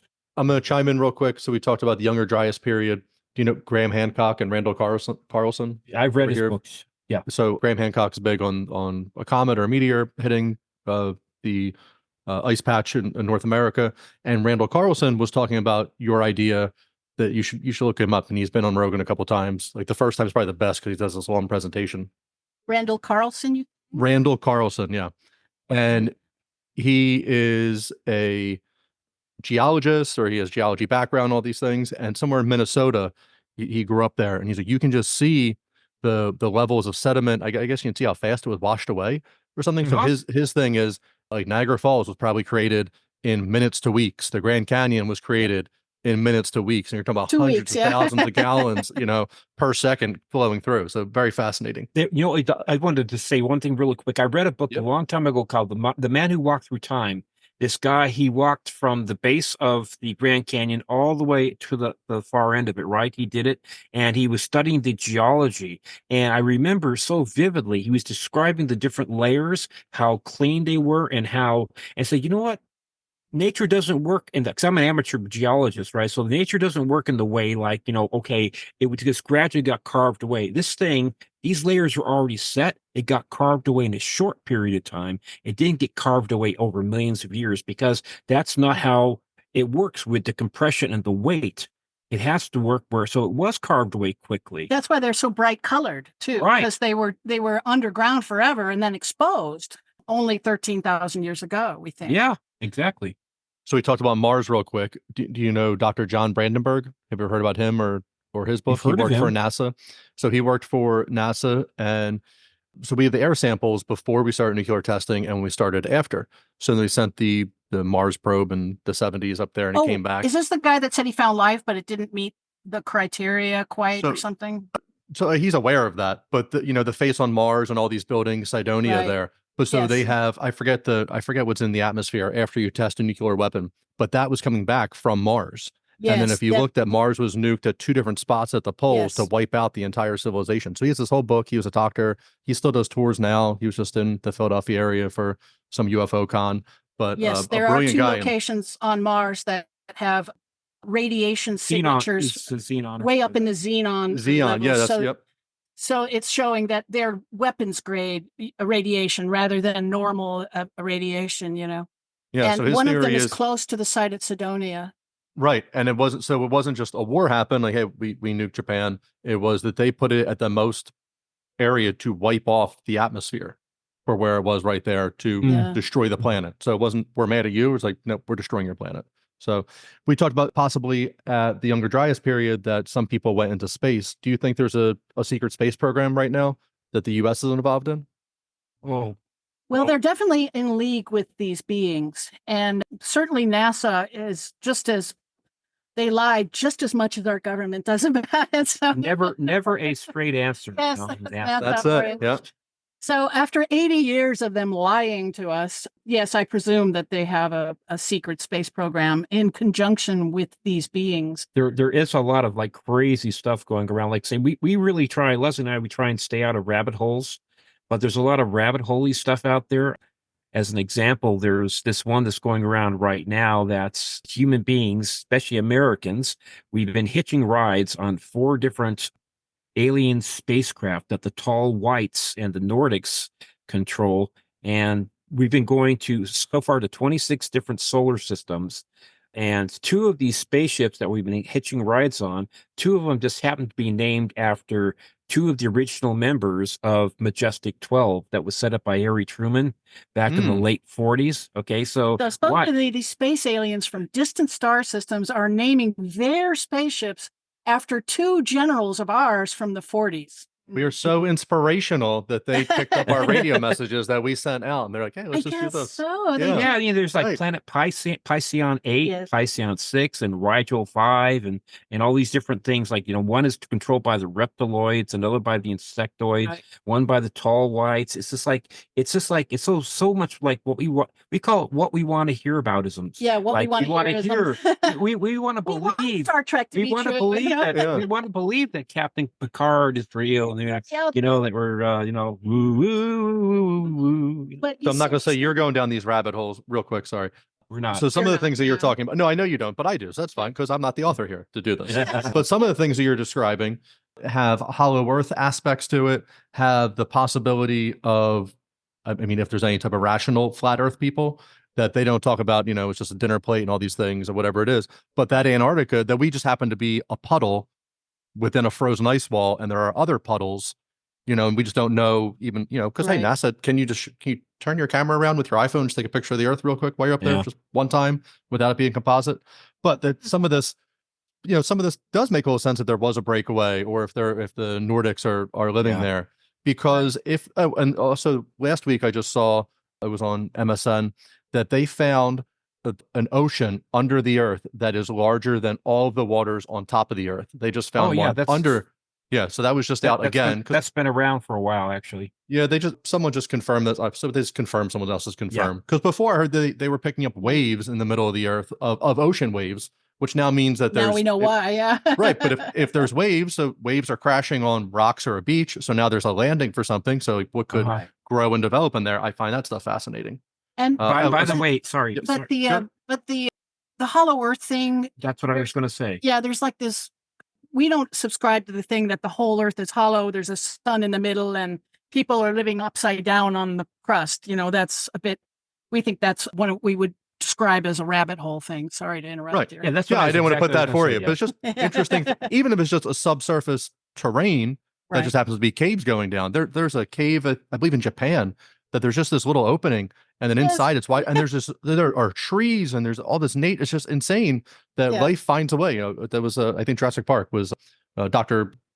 What was his name? Gladwell? I'm blanking. No, Jeff Goldblum. Life finds a way. I'll tell you in a second. It will come up to me in a second. So I find that fascinating. So we think that they've been for thousands of years, they were playing gods to us, pretending to be our gods, and that could conveniently breed with us. They were able to have sex with us and have children, right? But now we're too sophisticated for that now. And I think now they're playing space alien. They want us looking up and our attention focused up and not down under our feet where our attention belongs. And that's why that they leaked this story about the Star Trek kind of scenario. This was leaked to Linda Moulton Howe in a guy took her out on a boat and said he was a whistleblower, and he leaked this information to her. And that's very suspicious to me, only in that if you want to leak false information to the UFO community, the ufology community, she is the exact right person to do it. She's like the first lady of the ufology world. And so she's the perfect person to spread the information. And I think in this case, they're spreading false information. Disinformation, yeah. And that's our theory, is that they're actually under us and not above us. It's the lie sandwich. You got a lie, then you got some truth inside, then you got a lie. It's just like, it's just the sandwich. Do you think that David Grush is doing the same thing? Do you think he's just going in front of Congress? And some of the stuff he's saying is stuff that's been in the UFO community for decades. Yes. And then you're hearing somebody official say it, and you're like, I know that. Like, I don't know that for real, but he's also just repeating stories. Do you think this is just a way, I don't even know what the analogy is, but like, pay attention in front of you, like pay attention to the left hand and not to the right hand. Yeah, well, it's like with forensic stuff, there's, the mom factor, motive, opportunity, and means. What would his motive be to go in front of Congress and do that? Well, and also he's being punished. He's fighting against the element that's trying to keep all this quiet and silence, and so they're going after him. They're punishing him for what he's doing. And you're right, when he said, oh, we have crashed spaceships and dead biologics and possibly some live ones. I don't think he said that. I said that. But yeah, that wasn't news to us ufologists. That we've been hearing that for generations, decades, But what was news to me is how often they're following our military. I didn't realize until the pilots said it on the floor of the house that these things are following us absolutely every single time we go out on maneuvers. Yeah, they said they'd be waiting for them sometimes. We go up and they're just waiting for it. Like, they know where we're coming before we even know where we're going, that they're right there. Sure. Yep. So Absolutely. Admiral Byrd goes Operation High Jump, gets his butt kicked. He has to come back home weeks to months early. I forget the time frame on that. Yes. So they have better capabilities than we do. Oh, yeah. Oh, yeah. You would think it's like, so why, if they don't like the nukes, we have 1 billion of them, Russia has 1 billion of them, Iran, everybody has nukes. Why aren't they just taking care of them? Why aren't they disarming them? Why isn't there more of this? A lot of we're not people stopping. They threatened us and we went, great, triple down. I don't know why they're not forcing us to be different, except that we think they're kind of spiritually evolved as well, and that might be distasteful to them using force. I don't know why they're not doing that, but I do know what they are doing. What they are doing is this bizarre breeding program, and it seems to me their goal is more infiltration and possibly reintegration, while blasting knowledge out through the Akashic record, trying to get us to be more evolved and intelligent and spiritual. And I think that's their goal. And why they don't force us, I don't know. They certainly could if they wanted to. I have a slightly different take on that, but it's mostly the same thing. I think the human race as we currently are, we're kind of like an experiment that kind of got out of control. They gave us some of their technology that we know. We made these leaps and bounds so quickly from the vacuum tube to where we are now, like playing around with AI. They gave us certain ways to advance in an exchange for like denuclearizing, which we didn't do because we're all dealing with the 7 deadly sins. And that's why they find us distasteful. And I think we are kind of like, they didn't expect us, to be as barbaric as we actually really are. I think we are kind of like, we're trouble. We are trouble. Yeah. We could blow up the world at any moment. And they would have to show their hand. They would have to show their hand completely if they just said, okay, we're taking away all your nukes right now. They'd have to completely show their hand. And I think we're at the point where we are actually the ones that don't want them to show their hand. That's why we're doing so much suppression. We're really more worried about our own butts as far as our our $1 billion accounts and and our religions and things such as that. Supposedly Eisenhower and they worked out a deal where they would slowly try and change us to be where we wouldn't panic when full disclosure finally came along. And they made a deal to eventually make full disclosure and let everybody know the truth. And supposedly that date has come and gone. And I believe that is why they're starting to show themselves to us more. I think it's kind of a frustration on their part. And a good example is the Phoenix Lights. That craft started in Nevada, slowly flew over the entire state of Arizona, making sure to go over the most populous city it could, nice and slow, and then it cruised into Mexico and went south even further. At the time, I thought, what the heck are they doing? Is one of their kids joyriding in their spaceship or something? But I think they're trying to build the consciousness that they are there, and we're starting to accept it more. Most people believe that there's aliens now, and whereas before it was a tiny percent of the population believed in it, and they're making it more acceptable. And I think that might be what crop circles are all about. Messages, trying to talk to our scientific community rather than our military community. And she's right. They're trying to desensitize us, like in boxing or whatever, even taking medications. If you get punched in the face 1,000 times, 1,001 doesn't mean anything.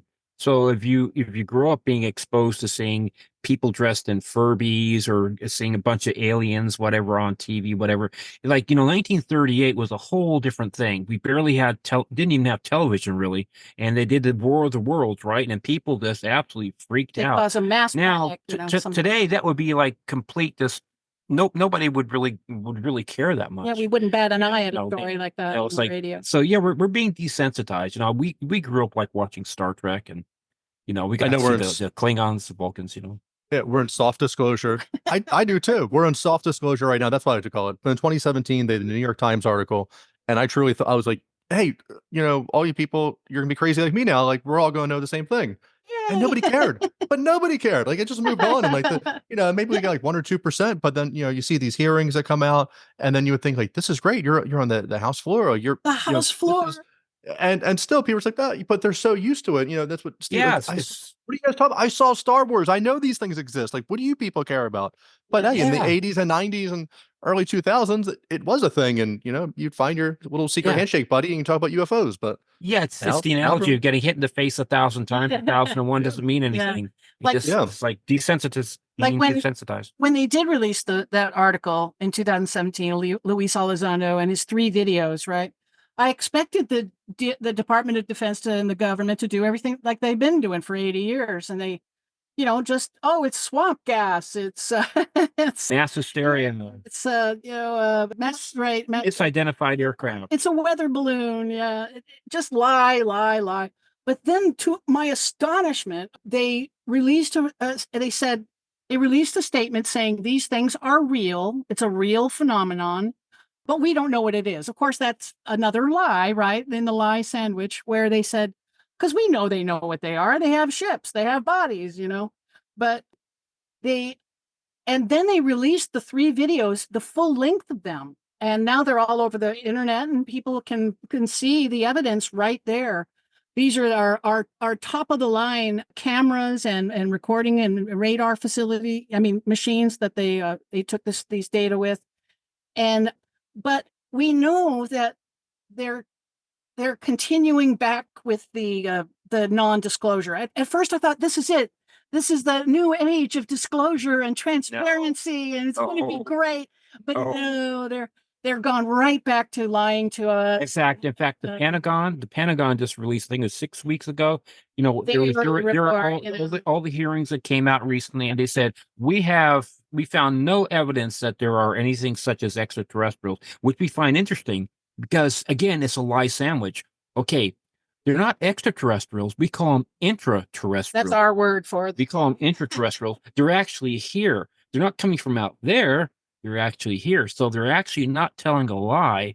They're just using it semantically. They're lying, And that's why they changed from the UFO to the UAP. So when you do a FOIA and you're asking now for UAP, like that's the term they're telling us. But inside, they even have another different term. So you can't even FOIA what that is. And they're like, oh, well, okay. So, no extraterrestrial. Nope, none. And like, don't look beneath your feet. Like they're telling you to look at the sky. Right. But, like, would that make a lot of sense that they're coming from Zeta Reticuli or whatever and avoiding all these comments and gamma rays and whatever else you have to avoid? Or did they just come, did they just come out of Antarctica, which seems a lot easier? Yeah. Or other bases all over. Or other bases, right? All connected and all these things. Yeah. And I thought it was interesting. Recently you had another question. For the just one thing. The website, I wanted to find a picture of Admiral Byrd. So I went to the Library of Congress. I figured thered be all kinds of pictures available to use and grab. All Admiral Byrd information is still completely classified. You can't get anything on this guy. Why? This is what, 80, 90 years ago, and he is still off limits as far as people getting FOIA requests or knowledge about his activities. I couldn't even get a decent picture out of the Library of Congress that was available. They do exist, but yeah, Library of Congress, no. Yeah, it was. Yeah, to get a still picture. I think I've seen video of him, but everybody knows JFK didn't happen the way they said it happened. There's some really good theories out there what truly did happen, and they still have those records locked up. And hey, no, 2 years we're gonna release them. Hey, don't worry, it's been 2 years for 50 years. So right. Zachariah Stitchin, he decoded the Sumerian tablets, right? So he was under the impression that aliens, whatever you want to call them, manipulated some type of high-end gorilla, chimpanzee, early hominid. It was a Homo erectus that they uplifted into Homo sapien. And then over time, they continued to upgrade the model into Homo sapiens sapien. Do you put any stock in that? Do you think any of that? Oh, yeah, for sure. I was just like, the evolution gets a little fuzzy for me. That, yes, I get that. I get that, I'm not the brightest bulb here, but as I'm washed out white from the bulb next to me.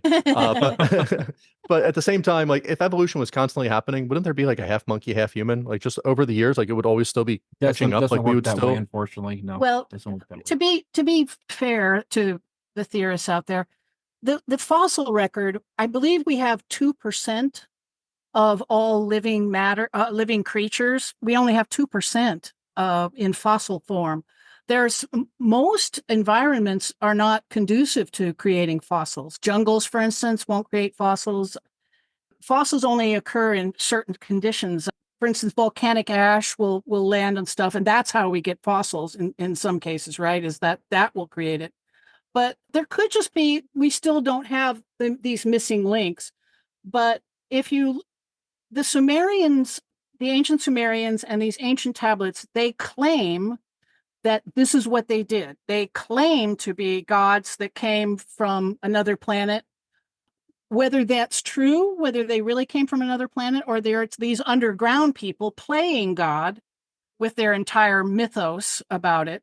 But we are talking about hundreds of thousands. We were talking earlier about 13,000 years ago in our theories about the separations of the races. But now, if you talk about this, you have to go back to 300,000 years ago. Supposedly, the Anunnaki came here 450,000 years ago, mined gold themselves for 150,000 years. Then they got tired of doing that, and they had a revolt and refused to continue. The miners refused to continue working, and then supposedly they took this Homo erectus, which is really an animal. It's still like drinking water like an ape does, lapping it up or scooping it up. And they progressed us 1 million years of evolution forward in like just a few thousand years. And that's why this missing link is there. The difference between Homo erectus and Homo sapien is enormous. The entire Broca's brain and the creative, the ability to think in pictures and concepts we have a neocortex. They don't. Our brain casing's much bigger. So we became thinking beings in just a very short time. And like I say, like 1 million years of evolution in a relatively heartbeat. And so it's possible. And it actually looks like our genome is showing signs of tampering. Mm-hmm. Like that really, the uplifting thing really did happen. Yeah, Jason Martell did a whole seminar on that. Yeah, it looks like on the neocortex, there's like a cut and paste job that was done about 300,000 years ago that gave human beings, the Homo sapiens, the ability to speak. Because, to be able to communicate with workers, to be able to get anything done, you have to have a written language. You have to have something symbolic. You have to have blueprints, and you have to be able to teach them to be able to understand what a blueprint means. You can't just say, "Hey, put a pyramid over there," and just like here's some random tools. There has to be a plan. There has to be creative and second and third level thinking for that to occur. And you do have to have language. And we were tampered with. We didn't have, a Homo erectus does not have a neocortex. neocortex is really what makes us Homo sapiens sapien. It's just like this thin cardboard layer that's over the top of our brain that gives us the ability to have imaginative thinking and also that the ability to speak. Right. Like I So- said, Homo erectus would drink water like an animal. Homo sapien makes a chair and a cup and drinks water in his, in his chair that he made and his cup that he created. Right. And there are two big missing links actually in human development. There's that one, Homo erectus to Homo sapien, but then there's the Australopithecus to Homo habilis. There's an enormous gap there. Homo Australopithecus actually has ape feet still. One of the big toe is actually a thumb, and Homo habilis has a human foot. So there's a big gap there too, and that's millions of years ago. So we don't know. Maybe we're just missing a bunch of the fossil records still. In fact, I know we are.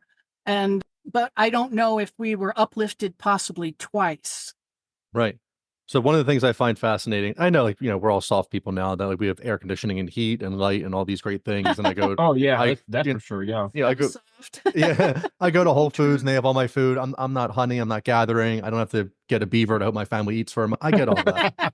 But at the same time, humans, I'm pretty sure we're the only species, like a woman has a baby, but then you have to care for this thing for years. Like it can't survive on its own forever. And you have to have shelter. You have to have all these things. You can't just go walk around outside. You can't just go live in a cave. You have to find the right climate. But you look at rabbits, you look at birds, you look at like all these things just live outside year round. They might have burrows, they might have whatever it is. And then their babies leave after, whatever small time frame it is, but it's not years that they're staying with them. But humans, it is like we're outside of nature many times. Right. I feel that. Yeah. So I find that very, very interesting. Yeah. A bear cub will have to stay to be, with its mother for, I think it's like 4 or 5 years or something like that to be able to learn the ability to catch salmon and how to hunt and things like that. Elephants, of course, the matriarch will lead the whole herd of elephants and teach them the ways to go. And, they're very important, very integral. The leader or the wise person or the wise animal of that group. Groups, their family units they stick to. Their family units. Yeah. Their family is very important. Takes a herd to raise a baby. Yeah. But they have the proper outer coating to protect them from the elements where, like people don't even have hair, you should be covered in fur to make sure that you're able to sustain the elements, whatever it is. When you think about it, we live on a planet where we can't even look at our own sun. We can't even look at our own sun even without going blind, so it's interesting. Like when astronauts go up into space, the body rhythms immediately within like the first week they basically synchronize with a day on Mars. The circadian rhythm. Which is Mars phase. Which is like in a very short period of time. It's like, that's really interesting in and of itself. Yeah. Did we evolve on Mars? Were we uplifted on Mars? Who knows, It's really interesting, Yeah. And this planet, the Sumerians are supposed to the Anunnaki are supposed to come from. Supposedly this planet comes through our solar system every 3,600 years, going around a brown dwarf 50 billion miles away towards the constellation of Orion in the direction of Orion. And ironically, before this came out, the IRIS telescope that was launched, I believe in '86, it was an infrared telescope. It discovered a brown dwarf in the direction of Orion. 50 billion miles away. So there is a brown dwarf out there. And so that corroborates Sitchin's theories. And then the asteroid belt, according to Sitchin and the Enuma Elish, the ancient Sumerian texts, it says that the Nibiru, their planet, crashed into a planet that was there, and half of it flew off and became the Earth, and one of the satellites came with us, and that's our moon. That's why our moon is ridiculous big for the size planet, and it's also why the asteroid belt is there. And we know from some asteroids that have crashed on the Earth that these are very complex minerals in this thing, and these minerals generally only form in the inside planets, in the mantle and cores of the planets. The heat generates and creates these complex tungstens and things like that, diamonds and iridium. So as strange as it sounds, the Sumerians are right a lot of the time, and it kind of collaborates with what's real. They also knew about Pluto. In fact, they count Pluto as planet number 1. Yeah, it's interesting. The Sumerians they knew about the outer planets, first of all, as 6,000 years ago, and they count them from the outside in. Pluto's number 1, and Neptune 2, and Uranus 3, and so on. And Earth is 7, and I thought that was fascinating because they're counting them coming here from there, right? But it shows what they know because we demoted it. It's not even a planet anymore. They didn't even know that. Actually, I thought it was. I have bring it back. We readopted it. I think so. It's been readopted. Welcome back, Pluto. Yay! Yes. I think the Voyager information that as it passed by, it found that there's actually mountain ranges on it, stuff they had no idea was there, and I think they had to uplift it back into a planet status. They upgraded it again, yes. So then one of my last things for you, so we were talking about, did we evolve on Mars or not? And, through some FOIAs, they had, some of these astral projection studies that were going on, and it came out, there's some files out there that people were given, they was given an envelope and they'd have to think what's in it, and they would project out in their mind whatever they were seeing. Yes. And the one ended up being on Mars, and it was 1 million years ago. And these people were talking about that there was a dying civilization on there, and that they were taller than them, and they're in these kind of like cave-like dwellings. So just fascinating that this is stuff that our government is reporting, and then that comes out. They can release that, but they can't give us a picture of Admiral Byrd. So I'm not too sure. Don't look at the guy that's from here, but we'll release the stuff that says that like we came from somewhere else, but then still deny it all. So very, very complex. Oh yeah, tomato. I think some of the government wants to be more forthcoming, and some is like, oh no, you don't, but they're still punishing whistleblowers. They're still lying. They're still and because the military says they see these things every single time they go out. Those 3 videos we got from Luis Elizondo, there must be millions of those. Yeah, they're just the tip of the iceberg. Yeah. But they're not sharing. They're not sharing them with us yet. So we came out, the Pentagon released a report 6 weeks ago. None of the stuff is foreign. It is all Earth-based. It is all human technology-based. But then the follow-up question should be, where is our free energy? If these things are just floating in the air for days on end, if they're tracking them, the Nimitz was like, we would see it sitting up there for days, just sitting there. But yet, we send up, I think they have the Doomsday plane can go up for something like a couple of days, and, we can send shuttles up there. But just within our atmosphere, nothing can go up for that long that can have control like that. So, they rub in our face that they have free energy. They rub in our face that they can solve a lot of our, dumb problems that we have. Something else I want to touch on real quick. So the other day, Iran fired a bunch of missiles at Israel and, intercepted a ton of them. But there was a triangle, a still triangle that was shooting down some of these things in Israel. I don't know if you saw any of this. No, it was kind of like the Iron Dome thing. It was a blacked out. Yeah. So fascinating stuff over there. It's also kind of like, so if it is the military stuff, does the military have some of the stuff? I think so. I also think it is foreign. But you would also think that they take the stuff out for a test drive. So we go, the Phoenix lights. Like, okay, well, why wouldn't you do that at 6 p.m.? Why wouldn't you do that at noon and more people could see it? But instead you're doing it at 10 o'clock, and then people are like, it's really dark, and that thing's a lot darker, and it's harder to film. It's harder to get people to see or do this soft disclosure if the aliens want to come out. But the U.S. technology, we're in Iraq in the 90s and 2000s. We're in Afghanistan, Ukraine, Middle East right now. Wouldn't you take out this super cool technology to just go test drive and see what it could do? Like, for me, I think that's, maybe not the most new stuff, but the stuff from the 60s that's old to them now that's still futuristic to us. Like, take that out and see what it can do in the real world. Those are good questions. The pilots, I believe it was Fravor, when he was talking at the congressional hearing, he said, this is an order of magnitude higher than our technology. We are talking about an enormous leap. So it can't just be Russia has come up with the stuff or China has come up with the stuff because of how these things behave.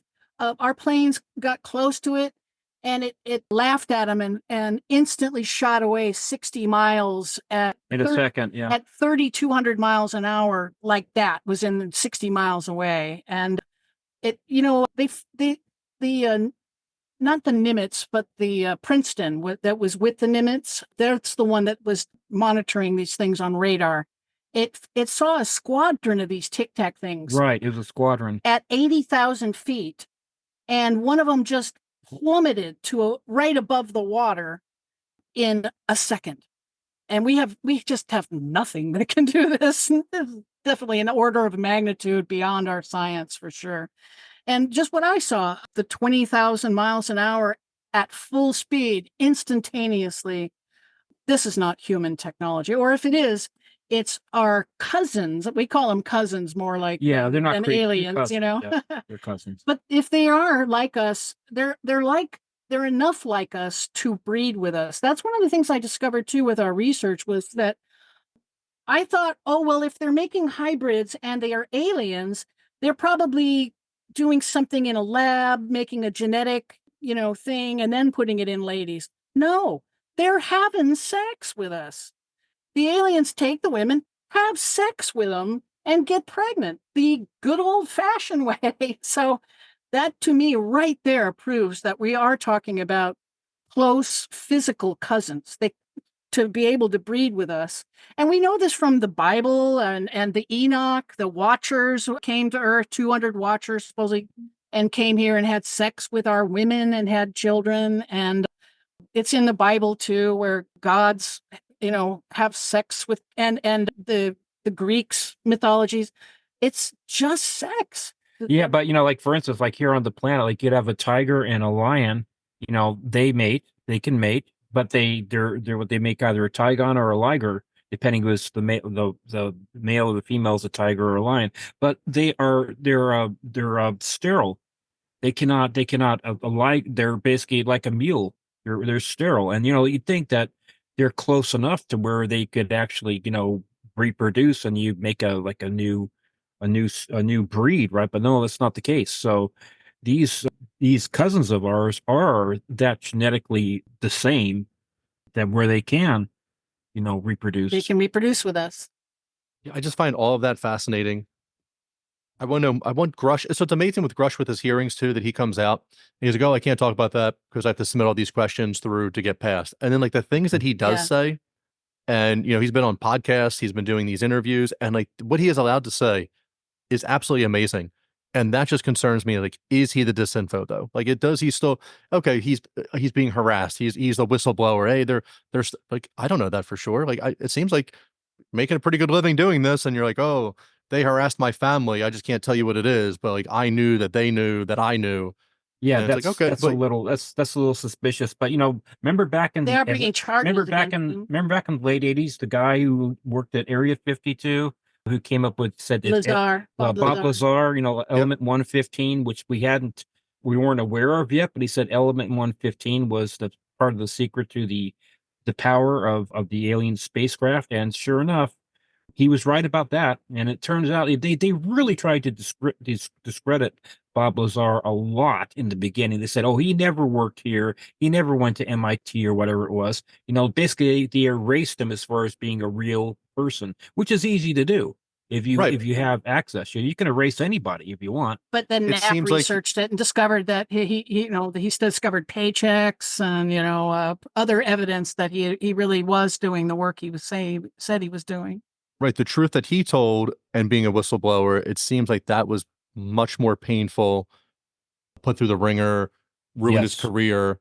Yeah. Where Grush is okay. They finally, but I still have to see this at the end. I don't want the guy to go to jail or anything, but whatever it is. But it's also easy to say like, "Hey, we're going to pursue him." We're going to but are there court cases filed, or are they just saying this? He's still out here doing these things, and I believe there are charges filed against him. Yes, he's facing charges. I guess I'd have to see what the end of it is. But if he was working for Disinfo, they're like, hey, like we're just going to do this. You still get paid by us. You signed the NDA anyway. You can't talk about anything. This is part of the job we're putting you in. And that's a bad attitude for me having this fun podcast we just had that was informative. But it just seems like we're so close.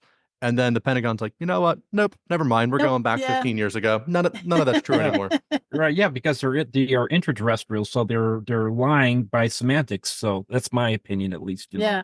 And I find that true that a lot of times the guys that are in the know, that these whistleblowers, they keep sidestepping around the extraterrestrial word. oh, I don't want to, I don't want to imply where they come from. Well, that kind of fits in with our theory that they aren't extraterrestrials, except for the ones that come here from Mars, the other bases that might be in our solar system. Then technically they would be extraterrestrial. But most of the time we think they're these intraterrestrials. Right, exactly. The word we coined in our book that we're proud of. I like that. I think that's good. It's tough watching these hearings and you watch these congressmen who are elected and, hey, they have the good of the people, but they don't have any expertise in this. They haven't been in the crazy like a lot of us have. Yes. And Luna, at least I saw she went to Twitter and she's like, guys, like, give me some questions and I'll pick one or something. So she was at least seeing it. But then during the hearings, you were just like, there was random Twitter feeds that were just going off with like, ask this, ask this. Oh, he just said this, ask this, this, this, and this. Like they need to have the representatives like following. I mean, they're sizable Twitter accounts. These aren't just like randos who are just going off, but like they are providing you. This is the I'm trying to think of the Always Sunny meme with, the Charlie has all the strings together, and it's like, there's this web of lies that they're spinning, but they'll give you that kernel of truth. But the congressman doesn't understand what was just told to them. But the people in the community are like, oh, they said that. Now ask them this, this, and this. But they don't. We would know what to ask. That's for sure. Right. You guys are, geez. It's the lie sandwich. It's the lie sandwich, Yeah, they could really drill down. Hey, I really appreciated all of your time on here. I had so much fun. Open door policy. Please come back whenever you'd like. Oh, but before I let you go, love to. I'd love it. Where can people find you? Where can we find your books? Let's do everything. Go for it. All right. The book again is Who They Are and What They're Up To by Leslie and Stephen Shaw. And we Stephen's family, there's so many stories that we started doing these series on our Instagram page. And if you want to hear more about Stephen's family's bizarre experiences, visit our Instagram page at leslie.shaw.author. And Leslie is LESLIE.SHAW.author. And our Facebook handle is the same. And I'm also interested in interviewing people who have had experiences. If you wanted to reach out to us, please do so there. And I'd be happy to get a communication and hear your story. And we have a website, which is whotheyarebook.com. Yeah. And there we have blogs and some excerpts from the book. And also we make links to any podcasts we do. We also have links on our Instagram page too for the podcasts we've done. We're working with two very interesting ladies out here that are older that have had lifelong experiences. One in particular, also with a gray. Yeah, I put her series on recently, so it's there. We always feel better when we can actually like physically meet people and interview them and get a read on them. Just not just somebody calling random on the phone, whatever, or just on the a website or something. But yeah, if we do a second book, we'll definitely have their stories and what they've been experiencing. Yes. Did you like the process of doing the book? I did. I'm the one that, like I said, did most of the typing, the typing work. We did it in a year. But Stephen is my fellow theorist, researcher, and he has the science background that we needed for the geology, for the comet, and the medical training for the brain stuff that I need in the book. We make a good team. I need to do a lot of the research for her too. So, and I came at it from an ancient art history flood myth study. And he had also done some research in that vein, but I had done more.